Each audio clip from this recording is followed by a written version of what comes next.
You realized your past is data, but nothing in your life has changed yet. That's where most people get stuck.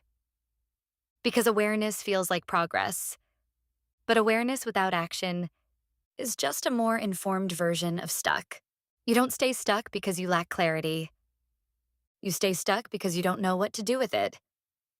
When Melissa realized that what happened to her wasn't damage, it was data. She thought everything would shift. It didn't. Because knowing something is data and knowing how to use it are two completely different things. I had the awareness, but I didn't have the strategy yet. Here's the part no one teaches. Data doesn't change your life. Decisions do. And decisions require structure. Most people stop at awareness. I see it differently now. But then they do nothing with it. Here's the shift. Data to insight to decision to movement. If you skip decision, you stay in analysis.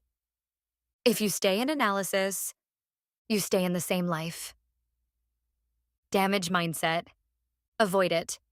Suppress it. Stay stuck. Data mindset. Study it. Extract from it. Move differently. So here's your next step. Take one situation you've been calling damage and ask yourself, what is this showing me?